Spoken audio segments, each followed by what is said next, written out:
श्री गणपति अथर्वशीर्षं हरिः ओं। नमस्ते गणपतये त्वमेव प्रत्यक्षं तत्त्वमसि, त्वमेव केवलं कर्तासि, त्वमेव केवलं धर्तासि, त्वमेव केवलं हर्तासि, त्वमेव सर्वं खल्विदं ब्रह्मासि, त्वं साक्षादात्मासि नित्यं। ऋतं वच्मि सत्यं वच्मि, अवत्वं माम् अववक्तारम् अवश्रोतारम् अवदातारम् अवधातारम् अवानुचानमवशिष्यम् अवपश्चात्तात् अवपुरस्तात् अवचोत्तरात्तात् अवदक्षिणात्तात् अवचोर्ध्वात्तात् अवाधरात्तात् सर्वतो मां पाहि पाहि समन्तात्। त्वं वाङ्मयस्त्वं चिन्मयः, त्वमानन्दमयस्त्वं ब्रह्ममयः, त्वं सच्चिदानन्दाद्वितीयोऽसि, त्वं प्रत्यक्षं ब्रह्मासि, त्वं ज्ञानमयो विज्ञानमयोऽसि। सर्वं जगदिदं त्वत्तो जायते, सर्वं जगदिदं त्वत्तस्तिष्ठति, सर्वं जगदिदं त्वयि लयमेष्यति, सर्वं जगदिदं त्वयि प्रत्येति। त्वं भूमिरापो नलो नीलो नभः, त्वं चत्वारि वाक्पदानि, त्वं गुणत्रयातीतः, त्वं कालत्रयातीतः, त्वं देहत्रयातीतः, त्वं मूलाधारस्थितोऽसि नित्यं, त्वं शक्तित्रयात्मकः, त्वां योगिनो ध्यायन्ति नित्यं। त्वं ब्रह्मा त्वं विष्णुस्त्वं रुद्रस्त्वं इन्द्रस्त्वं अग्निस्त्वं वायुस्त्वं सूर्यस्त्वं चन्द्रमास्त्वं ब्रह्मभूर्भुवः सुवरों। गणादिं पूर्वमुच्चार्य वर्णादिं तदनन्तरम् अनुस्वारः परतरः अर्धेन्दुलसितं तारेण रुद्धम् एतत्तव मनुस्वरूपं। गकारः पूर्वकम् अकारो मध्यमरूपम् अनुस्वारश्चान्त्यरूपम् बिन्दुरुत्तररूपम्। नादः सन्धानं संहिता सन्धिः सैषा गणेशविद्या गणक ऋषिः निच्रित गायत्री छन्दः। श्रीमहागणपतिर्देवता ॐ गं गणपतये नमः। एकदन्ताय विद्महे वक्रतुण्डाय धीमहि तन्नो दन्ति प्रचोदयात्। एकदन्तं चतुर्हस्तं पाशमङ्कुशधारिणम् अभयं वरदं हस्तैर्बिभ्राणं मूषकध्वजं रक्तं लम्बोदरं शूर्पकर्णकं रक्तवाससं रक्तगन्धानुलिप्ताङ्गं रक्तपुष्पैः सुपूजितं भक्तानुकम्पिनं देवं जगत्कारणमच्युतम् आविर्भूतं च सृष्ट्यादौ प्रकृतेः पुरुषात् परम्। एवं ध्यायति यो नित्यं स योगी योगिनां वरः। नमो व्रातपतये नमो गणपतये नमः प्रमथपतये नमस्तेऽस्तु लम्बोदराय एकदन्ताय विघ्नविनाशिने शिवसुताय श्रीवरदमूर्तये नमो नमः। हरिः ओं। नमस्ते गणपतये त्वमेव प्रत्यक्षं तत्त्वमसि, त्वमेव केवलं कर्तासि, त्वमेव केवलं धर्तासि, त्वमेव केवलं हर्तासि, त्वमेव सर्वं खल्विदं ब्रह्मासि त्वं साक्षादात्मासि नित्यं ऋतं वच्मि सत्यं वच्मि अवत्वं माम् अववक्तारम् अवश्रोतारम् अवदातारम् अवधातारम् अवानुचानमवशिष्यम् अवपश्चात्तात् अवपुरस्तात् अवचोत्तरात्तात् अवदक्षिणात्तात् अवचोर्ध्वात्तात् अवाधरात्तात् सर्वतो मां पाहि पाहि समन्तात् त्वं वाङ्मयस्त्वं चिन्मयः त्वमानन्दमयस्त्वं ब्रह्ममयः त्वं सच्चिदानन्दाद्वितीयोऽसि त्वं प्रत्यक्षं ब्रह्मासि त्वं ज्ञानमयो विज्ञानमयोऽसि सर्वं जगदिदं त्वत्तो जायते सर्वं जगदिदं त्वत्तस्तिष्ठति सर्वं जगदिदं त्वयि लयमेष्यति सर्वं जगदिदं त्वयि प्रत्येति त्वं भूमिरापो नलो नीलो नभः त्वं चत्वारि वाक्पदानि त्वं गुणत्रयातीतः त्वं कालत्रयातीतः त्वं देहत्रयातीतः त्वं मूलाधारस्थितोऽसि नित्यं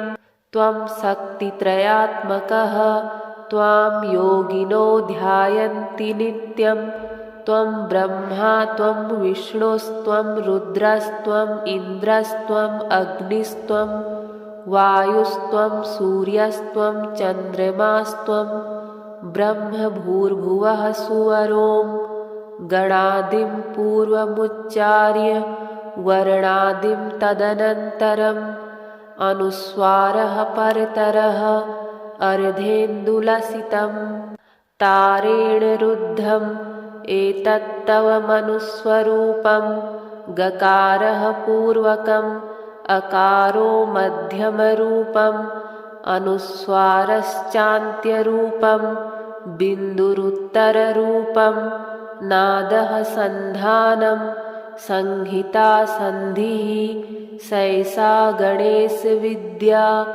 गणक ऋषिः निच्रित गायत्री छन्दः श्रीमहागणपतिर्देवता ॐ गं गणपतये नमः। एकदन्ताय विद्महे वक्रतुण्डाय धीमहि तन्नो दन्ति प्रचोदयात्।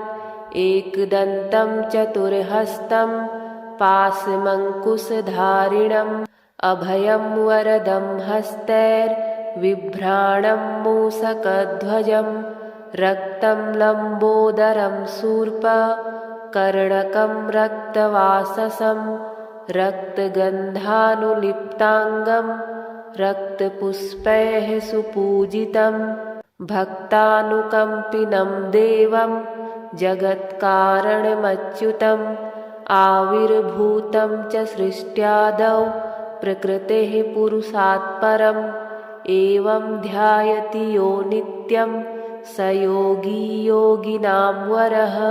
नमो व्रातपतये नमो गणपतये नमः प्रमथपतये नमस्तेऽस्तु लम्बोदरायैकदन्ताय विघ्नविनाशिने शिवसुताय श्रीवरदमूर्तये नमो नमः। हरिः ॐ नमस्ते गणपतये त्वमेव प्रत्यक्षं तत्त्वमसि त्वमेव केवलं कर्तासि त्वमेव केवलं धर्तासि त्वमेव केवलं हर्तासि त्वमेव सर्वं खल्विदं ब्रह्मासि त्वं साक्षादात्मासि नित्यं ऋतं वच्मि सत्यं वच्मि अवत्वं माम् अववक्तारम् अवश्रोतारम् अवदातारम् अवधातारम् अवानुचानमवशिष्यम् अवपश्चात्तात् अवपुरस्तात् अवचोत्तरात्तात् अवदक्षिणात्तात् अवचोर्ध्वात्तात् अवाद्धरात्तात् सर्वतो मां पाहि पाहि समन्तात्। त्वं वाङ्मयस्त्वं चिन्मयः त्वमानन्दमयस्त्वं ब्रह्ममयः त्वं सच्चिदानन्दाद्वितीयोऽसि त्वं प्रत्यक्षं ब्रह्मासि त्वं ज्ञानमयो विज्ञानमयोऽसि सर्वं जगदिदं त्वत्तो जायते सर्वं जगदिदं त्वत्तस्तिष्ठति सर्वं जगदिदं त्वयि लयमेष्यति सर्वं जगदिदं त्वयि प्रत्येति। त्वं भूमिरापो नलो नीलो नभः त्वं चत्वारि वाक्पदानि त्वं गुणत्रयातीतः त्वं कालत्रयातीतः त्वं देहत्रयातीतः त्वं मूलाधारस्थितोऽसि नित्यं त्वं शक्तित्रयात्मकः त्वां योगिनो ध्यायन्ति नित्यं त्वं ब्रह्मा त्वं विष्णुस्त्वं रुद्रस्त्वम् इन्द्रस्त्वम् अग्निस्त्वं वायुस्त्वं सूर्यस्त्वं चन्द्रमास्त्वं ब्रह्म भूर्भुवः सुवरों गणादिं पूर्वमुच्चार्य वर्णादिं तदनन्तरम् अनुस्वारः परतरः अर्धेन्दुलसितं तारेण रुद्धम् एतत्तव मनुस्वरूपं गकारः पूर्वकम् अकारो मध्यमरूपम् अनुस्वारश्चान्त्यरूपं बिन्दुरुत्तररूपं नादः सन्धानं संहिता सन्धिः सैषा गणेशविद्या गणक ऋषिः निच्रित गायत्री छन्दः श्रीमहागणपतिर्देवता। ॐ गं गणपतये नमः। एकदन्ताय विद्महे वक्रतुण्डाय धीमहि तन्नो दन्ति प्रचोदयात्। एकदन्तं चतुर्हस्तं पाशमङ्कुशधारिणम् अभयं वरदं हस्तैर्बिभ्राणं मूषकध्वजं रक्तं लम्बोदरं शूर्पकर्णकं रक्तवाससं रक्तगन्धानुलिप्ताङ्गं रक्तपुष्पैः सुपूजितं भक्तानुकम्पिनं देवं जगत्कारणमच्युतम् आविर्भूतं च सृष्ट्यादौ प्रकृतेः पुरुषात् परम् एवं ध्यायति यो नित्यं स योगी योगिनां वरः। नमो व्रातपतये नमो गणपतये नमः प्रमथपतये नमस्तेऽस्तु लम्बोदराय एकदन्ताय विघ्नविनाशिने शिवसुताय श्रीवरदमूर्तये नमो नमः। हरिः ॐ।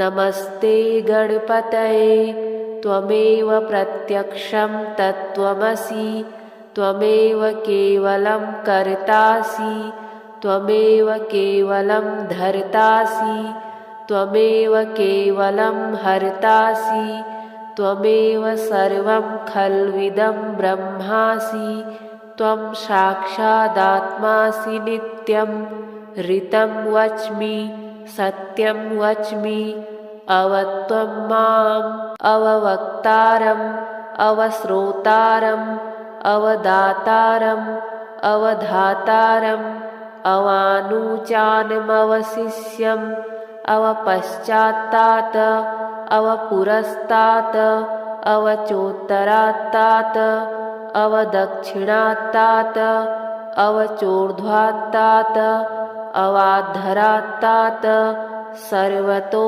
मां पाहि पाहि समन्तात्। त्वं वाङ्मयस्त्वं चिन्मयः त्वमानन्दमयस्त्वं ब्रह्ममयः त्वं सच्चिदानन्दाद्वितीयोऽसि त्वं प्रत्यक्षं ब्रह्मासि त्वं ज्ञानमयो विज्ञानमयोऽसि सर्वं जगदिदं त्वत्तो जायते सर्वं जगदिदं त्वत्तस्तिष्ठति सर्वं जगदिदं त्वयि लयमेष्यति सर्वं जगदिदं त्वयि प्रत्येति त्वं भूमिरापो नलो नीलो नभः त्वं चत्वारि वाक्पदानि त्वं गुणत्रयातीतः त्वं कालत्रयातीतः त्वं देहत्रयातीतः त्वं मूलाधारस्थितोऽसि नित्यं त्वं शक्तित्रयात्मकः त्वां योगिनो ध्यायन्ति नित्यं त्वं ब्रह्मा त्वं विष्णुस्त्वं रुद्रस्त्वम् इन्द्रस्त्वम् अग्निस्त्वं वायुस्त्वं सूर्यस्त्वं चन्द्रमास्त्वं ब्रह्म भूर्भुवः सुवरों गणादिं पूर्वमुच्चार्य वर्णादिं तदनन्तरम् अनुस्वारः परतरः अर्धेन्दुलसितं तारेण रुद्धम् एतत्तव मनुस्वरूपं गकारः पूर्वकम् अकारो मध्यमरूपम् अनुस्वारश्चान्त्यरूपं बिन्दुरुत्तररूपं नादः सन्धानं संहिता सन्धिः सैषा गणेशविद्या गणक ऋषिः निच्रित गायत्री छन्दः श्रीमहागणपतिर्देवता ॐ गं गणपतये नमः। एकदन्ताय विद्महे वक्रतुण्डाय धीमहि तन्नो दन्ति प्रचोदयात्। एकदन्तं चतुर्हस्तं पाशमङ्कुशधारिणम् अभयं वरदं हस्तैर्बिभ्राणं मूषकध्वजं रक्तं लम्बोदरं शूर्पकर्णकं रक्तवाससं रक्तगन्धानुलिप्ताङ्गं रक्तपुष्पैः सुपूजितं भक्तानुकम्पिनं देवं जगत्कारणमच्युतम् आविर्भूतं च सृष्ट्यादौ प्रकृतेः पुरुषात् परम् एवं ध्यायति यो नित्यं स योगी योगिनां वरः। नमो व्रातपतये नमो गणपतये नमः प्रमथपतये नमस्तेऽस्तु लम्बोदरायैकदन्ताय विघ्नविनाशिने शिवसुताय श्रीवरदमूर्तये नमो नमः। हरिः ॐ नमस्ते गणपतये त्वमेव प्रत्यक्षं तत्त्वमसि त्वमेव केवलं कर्तासि त्वमेव केवलं धर्तासि त्वमेव केवलं हर्तासि त्वमेव सर्वं खल्विदं ब्रह्मासि त्वं साक्षादात्मासि नित्यं ऋतं वच्मि सत्यं वच्मि अवत्वं माम् अववक्तारम् अवश्रोतारम् अवदातारम् अवधातारम् अवानुचानमवशिष्यम् अवपश्चात्तात् अवपुरस्तात् अवचोत्तरात्तात् अवदक्षिणात्तात् अवचोर्ध्वात्तात् अवाधरात्तात् सर्वतो मां पाहि पाहि समन्तात्। त्वं वाङ्मयस्त्वं चिन्मयः त्वमानन्दमयस्त्वं ब्रह्ममयः त्वं सच्चिदानन्दाद्वितीयोऽसि त्वं प्रत्यक्षं ब्रह्मासि त्वं ज्ञानमयो विज्ञानमयोऽसि सर्वं जगदिदं त्वत्तो जायते सर्वं जगदिदं त्वत्तस्तिष्ठति सर्वं जगदिदं त्वयि लयमेष्यति सर्वं जगदिदं त्वयि प्रत्येति त्वं भूमिरापो नलो नीलो नभः त्वं चत्वारि वाक्पदानि त्वं गुणत्रयातीतः त्वं कालत्रयातीतः त्वं देहत्रयातीतः त्वं मूलाधारस्थितोऽसि नित्यं त्वं शक्तित्रयात्मकः त्वां योगिनो ध्यायन्ति नित्यं त्वं ब्रह्मा त्वं विष्णुस्त्वं रुद्रस्त्वम् इन्द्रस्त्वम् अग्निस्त्वं वायुस्त्वं सूर्यस्त्वं चन्द्रमास्त्वं ब्रह्म भूर्भुवः सुवरों गणादिं पूर्वमुच्चार्य वर्णादिं तदनन्तरम् अनुस्वारः परतरः अर्धेन्दुलसितं तारेण रुद्धम् एतत्तव मनुस्वरूपं गकारः पूर्वकम् अकारो मध्यमरूपम् अनुस्वारश्चान्त्यरूपं बिन्दुरुत्तररूपं नादः सन्धानं संहिता सन्धिः सैषा गणेशविद्या गणक ऋषिः निच्रित गायत्री छन्दः श्रीमहागणपतिर्देवता ॐ गं गणपतये नमः।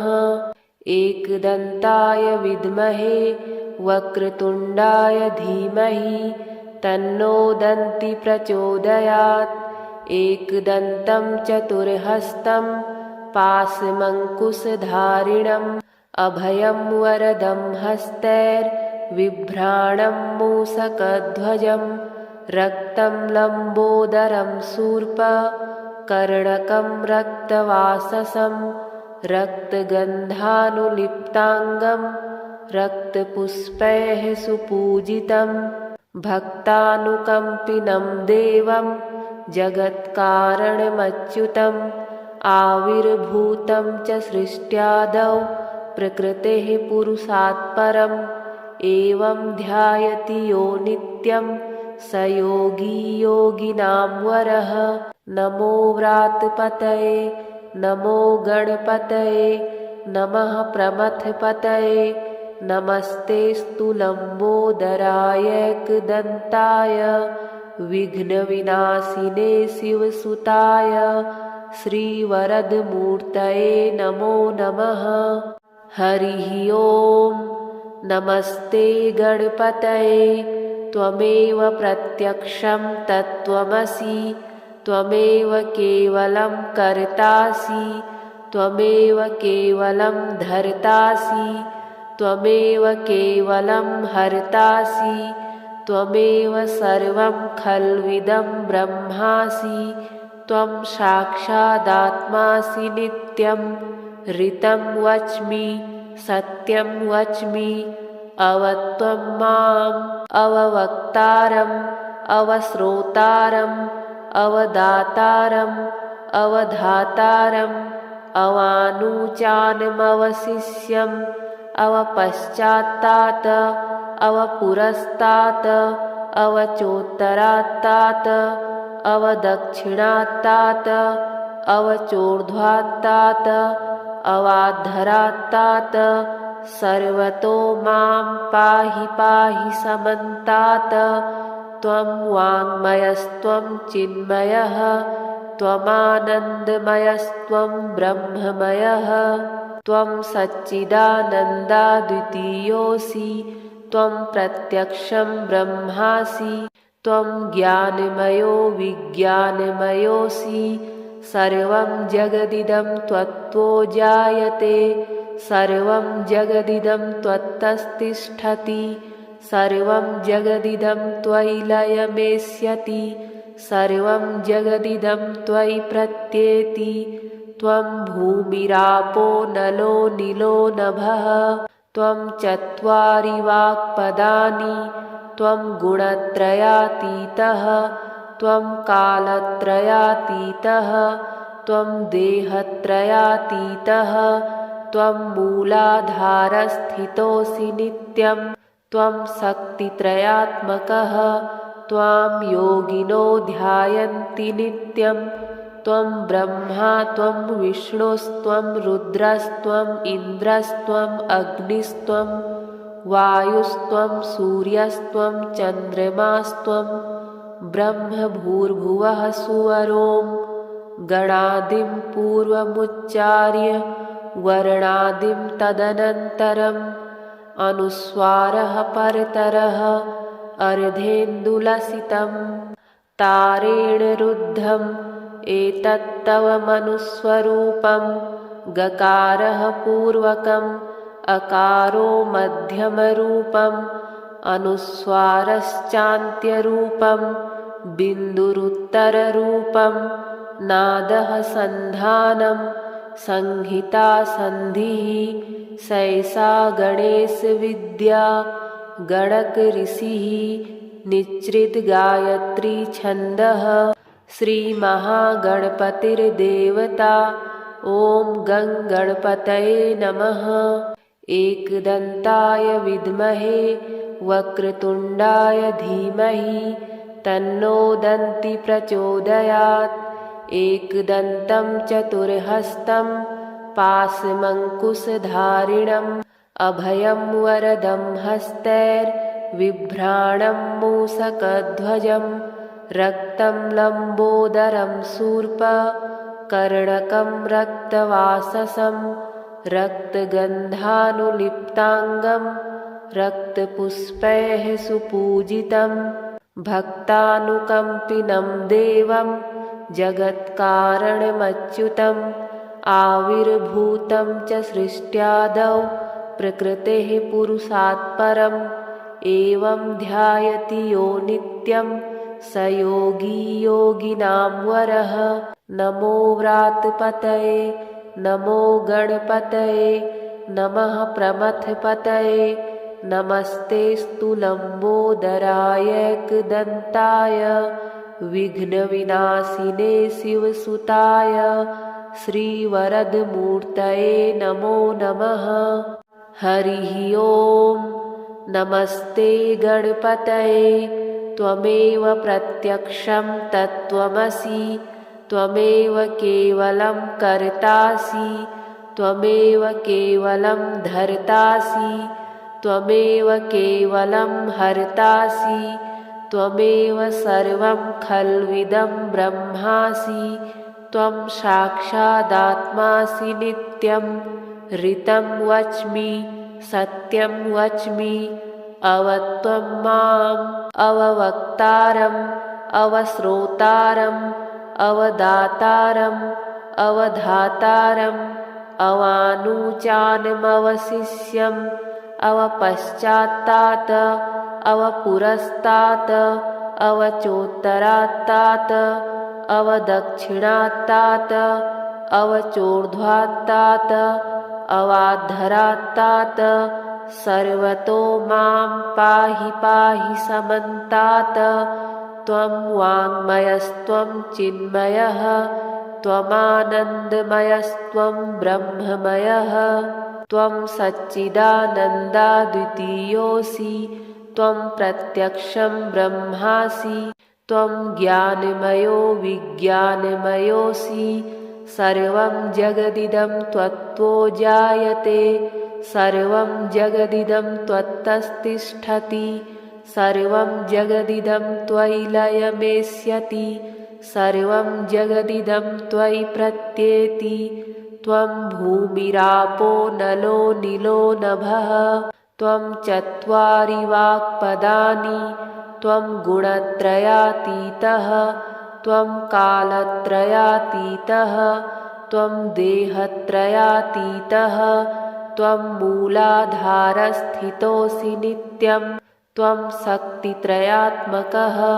त्वां योगिनो ध्यायन्ति नित्यं त्वं ब्रह्मा त्वं विष्णुस्त्वं रुद्रस्त्वं इन्द्रस्त्वं अग्निस्त्वं वायुस्त्वं सूर्यस्त्वं चन्द्रमास्त्वं ब्रह्मभूर्भुवः सुवरों गणादिं पूर्वमुच्चार्य वर्णादिं तदनन्तरम् अनुस्वारः परतरः अर्धेन्दुलसितं तारेण रुद्धम् एतत्तव मनुस्वरूपं गकारः पूर्वकम् अकारो मध्यमरूपम् अनुस्वारश्चान्त्यरूपं बिन्दुरुत्तररूपं नादः सन्धानं संहिता संधिः सैसा गणेशविद्या गणक ऋषिः निच्रित गायत्री छन्दः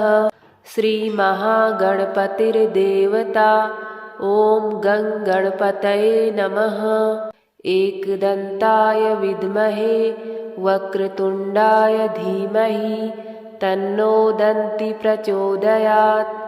एकदन्तं चतुर्हस्तं पाशमङ्कुशधारिणम् अभयं वरदं हस्तैर्बिभ्राणं मूषकध्वजं रक्तं लम्बोदरं शूर्पकर्णकं रक्तवाससं रक्तगन्धानुलिप्ताङ्गं रक्तपुष्पैः सुपूजितं भक्तानुकम्पिनं देवं जगत्कारणमच्युतम् आविर्भूतं च सृष्ट्यादौ प्रकृतेः पुरुषात् परम् एवं ध्यायति यो नित्यं स योगी योगिनां वरः। नमो व्रातपतये नमो गणपतये नमः प्रमथपतये नमस्तेस्तु लम्बोदरायैकदन्ताय विघ्नविनाशिने शिवसुताय श्रीवरदमूर्तये नमो नमः। हरिः ओम। नमस्ते गणपतये त्वमेव प्रत्यक्षं तत्त्वमसि त्वमेव केवलं कर्तासि त्वमेव केवलं धर्तासि त्वमेव केवलं हर्तासि त्वमेव सर्वं खल्विदं ब्रह्मासि त्वं साक्षादात्मासि नित्यं ऋतं वच्मि सत्यं वच्मि अवत्वं माम् अववक्तारम् अवश्रोतारम् अवदातारम् अवधातारम् अवानुचानमवशिष्यम् अवपश्चात्तात् अवपुरस्तात् अवचोत्तरात्तात् अवदक्षिणात्तात् अवचोर्ध्वात्तात् अवाधरात्तात् सर्वतो मां पाहि पाहि समन्तात्। त्वं वाङ्मयस्त्वं चिन्मयः त्वमानन्दमयस्त्वं ब्रह्ममयः त्वं सच्चिदानन्दाद्वितीयोऽसि त्वं प्रत्यक्षं ब्रह्मासि त्वं ज्ञानमयो विज्ञानमयोऽसि सर्वं जगदिदं त्वत्तो जायते सर्वं जगदिदं त्वत्तस्तिष्ठति सर्वं जगदिदं त्वयि लयमेष्यति सर्वं जगदिदं त्वयि प्रत्येति त्वं भूमिरापो नलो नीलो नभः त्वं चत्वारि वाक्पदानि त्वं गुणत्रयातीतः त्वं कालत्रयातीतः त्वं देहत्रयातीतः त्वं मूलाधारस्थितोऽसि नित्यं त्वं शक्तित्रयात्मकः त्वां योगिनो ध्यायन्ति नित्यं त्वं ब्रह्मा त्वं विष्णुस्त्वं रुद्रस्त्वं इन्द्रस्त्वं अग्निस्त्वं वायुस्त्वं सूर्यस्त्वं चन्द्रमास्त्वं ब्रह्म भूर्भुवः सुवरों गणादिं पूर्वमुच्चार्य वर्णादिं तदनन्तरम् अनुस्वारः परतरः अर्धेन्दुलसितं तारेण रुद्धम् एतत्तव मनुस्वरूपं गकारः पूर्वकम् अकारो मध्यमरूपम् अनुस्वारश्चान्त्यरूपं बिन्दुरुत्तररूपं नादः सन्धानं संहिता संधिः सैसा गणेशविद्या गणक ऋषिः निच्रित गायत्री छन्दः श्रीमहागणपतिर्देवता। ॐ गं गणपतये नमः। एकदन्ताय विद्महे वक्रतुण्डाय धीमहि तन्नो दन्ति प्रचोदयात्। एकदन्तं चतुर्हस्तं पाशमङ्कुशधारिणम् अभयं वरदं हस्तैर्बिभ्राणं मूषकध्वजं रक्तं लम्बोदरं शूर्पकर्णकं रक्तवाससं रक्तगन्धानुलिप्ताङ्गं रक्तपुष्पैः सुपूजितं भक्तानुकम्पिनं देवं जगत्कारणमच्युतम् आविर्भूतं च सृष्ट्यादौ प्रकृतेः पुरुषात् परम् एवं ध्यायति यो नित्यं स योगी योगिनां वरः। नमो व्रातपतये नमो गणपतये नमः प्रमथपतये नमस्तेऽस्तु लम्बोदराय एकदन्ताय विघ्नविनाशिने शिवसुताय श्रीवरदमूर्तये नमो नमः। हरिः ॐ। नमस्ते गणपतये त्वमेव प्रत्यक्षं तत्त्वमसि त्वमेव केवलं कर्तासि त्वमेव केवलं धर्तासि त्वमेव केवलं हर्तासि त्वमेव सर्वं खल्विदं ब्रह्मासि त्वं साक्षादात्मासि नित्यं ऋतं वच्मि सत्यं वच्मि अवत्वं माम् अववक्तारम् अवश्रोतारम् अवदातारम् अवधातारम् अवानुचानमवशिष्यम् अवपश्चात्तात् अवपुरस्तात् अवचोत्तरात्तात् अवदक्षिणात्तात् अवचोर्ध्वात्तात् अवाधरात्तात् सर्वतो मां पाहि पाहि समन्तात्। त्वं वाङ्मयस्त्वं चिन्मयः त्वमानन्दमयस्त्वं ब्रह्ममयः त्वं सच्चिदानन्दाद्वितीयोऽसि त्वं प्रत्यक्षं ब्रह्मासि त्वं ज्ञानमयो विज्ञानमयोऽसि सर्वं जगदिदं त्वत्तो जायते सर्वं जगदिदं त्वत्तस्तिष्ठति सर्वं जगदिदं त्वयि लयमेष्यति सर्वं जगदिदं त्वयि प्रत्येति त्वं भूमिरापो नलो निलो नभः त्वं चत्वारि वाक्पदानि त्वं गुणत्रयातीतः त्वं कालत्रयातीतः त्वं देहत्रयातीतः त्वं मूलाधारस्थितोऽसि नित्यं त्वं शक्तित्रयात्मकः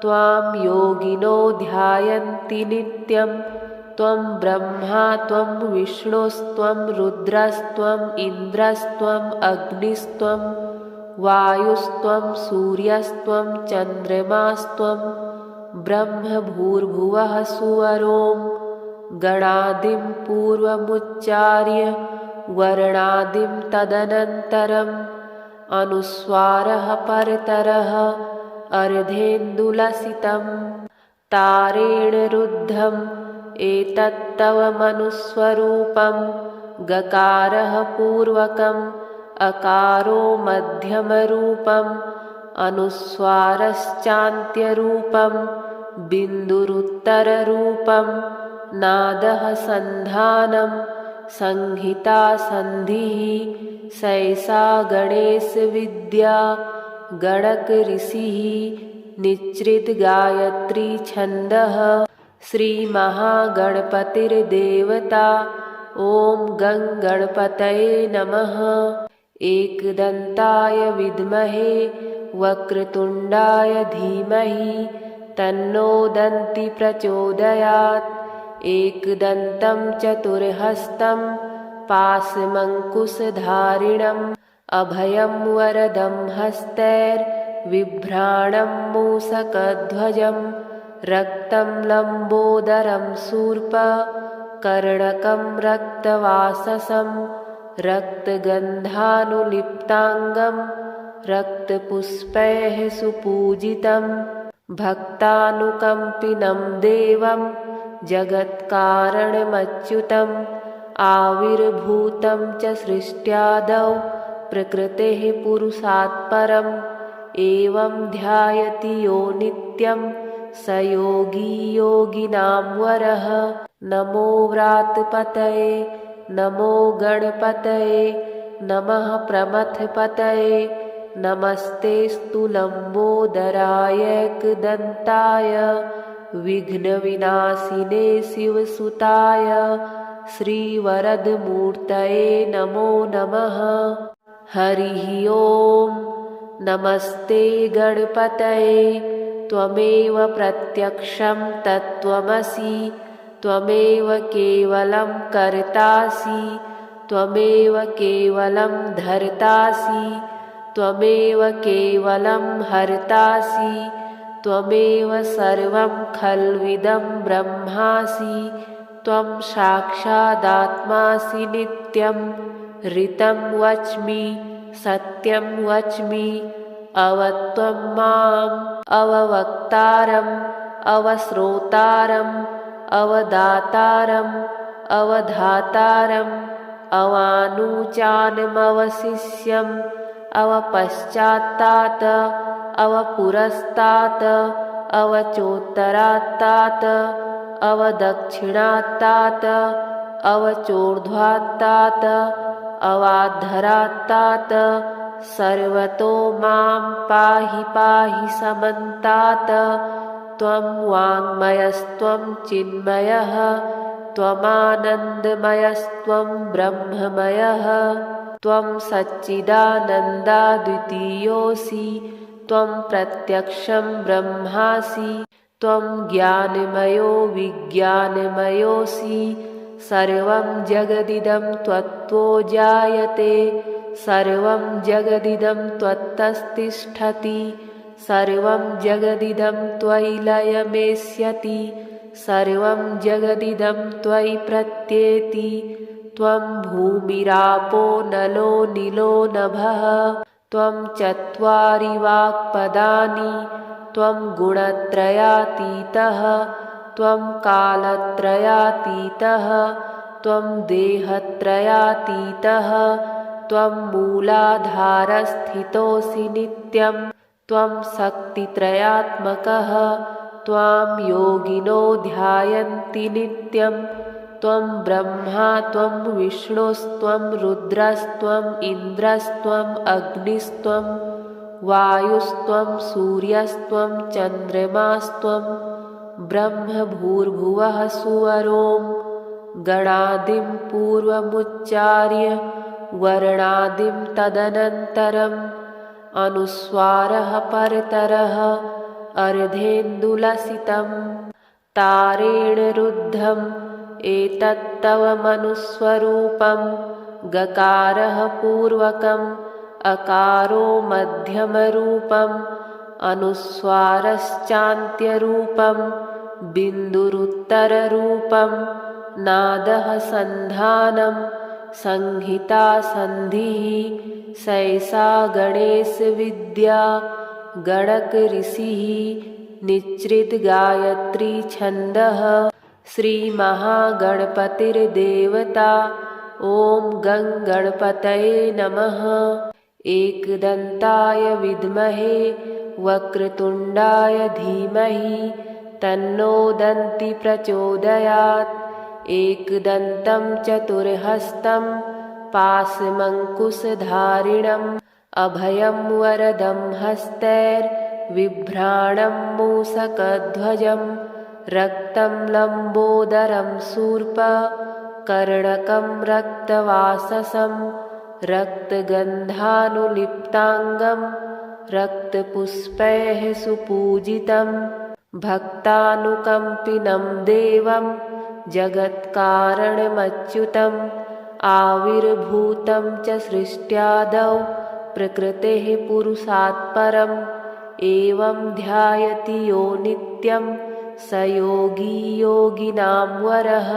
नमो व्रातपतये नमो गणपतये नमः प्रमथपतये नमस्तेऽस्तु लम्बोदरायैकदन्ताय विघ्नविनाशिने शिवसुताय श्रीवरदमूर्तये नमो नमः। हरिः ओम्।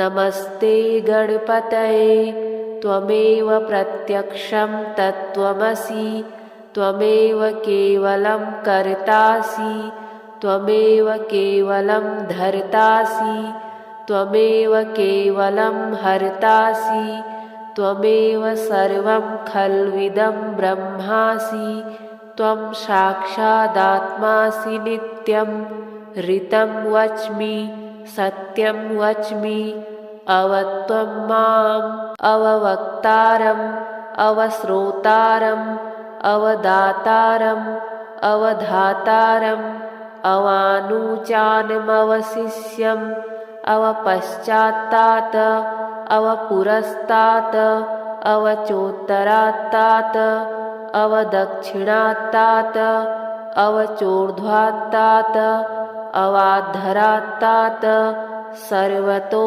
मां पाहि पाहि समन्तात्।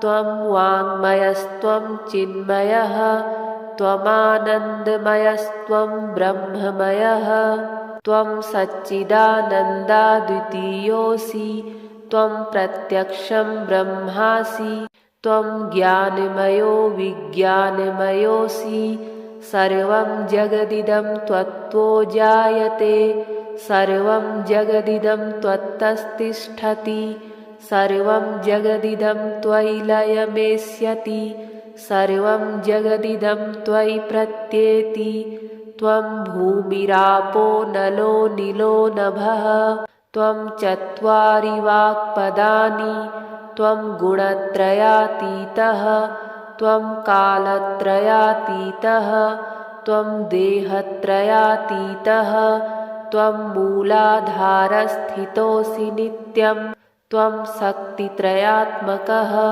त्वां योगिनो ध्यायन्ति नित्यं त्वं ब्रह्मा त्वं विष्णुस्त्वं रुद्रस्त्वम् इन्द्रस्त्वम् अग्निस्त्वं वायुस्त्वं सूर्यस्त्वं चन्द्रमास्त्वं ब्रह्म भूर्भुवः सुवरों गणादिं पूर्वमुच्चार्य वर्णादिं तदनन्तरम् अनुस्वारः परतरः अर्धेन्दुलसितं तारेण रुद्धम् एतत्तव मनुस्वरूपं गकारः पूर्वकम् अकारो मध्यमरूपम् अनुस्वारश्चान्त्यरूपं बिन्दुरुत्तररूपं नादः सन्धानं संहिता सन्धिः सैषा गणेशविद्या गणक ऋषिः निच्रित गायत्री छन्दः श्रीमहागणपतिर्देवता ॐ गं गणपतये नमः। एकदन्ताय विद्महे वक्रतुण्डाय धीमहि तन्नो दन्ति प्रचोदयात्। एकदन्तं चतुर्हस्तं पाशमङ्कुशधारिणम् अभयं वरदं हस्तैर्बिभ्राणं मूषकध्वजं रक्तं लम्बोदरं शूर्पकर्णकं रक्तवाससं रक्तगन्धानुलिप्ताङ्गं रक्तपुष्पैः सुपूजितं भक्तानुकम्पिनं देवं जगत्कारणमच्युतम् आविर्भूतं च सृष्ट्यादौ प्रकृतेः पुरुषात् परम् एवं ध्यायति यो नित्यं स योगी योगिनां वरः। नमो व्रातपतये नमो गणपतये नमः प्रमथपतये नमस्तेऽस्तु लम्बोदरायैकदन्ताय विघ्नविनाशिने शिवसुताय श्रीवरदमूर्तये नमो नमः।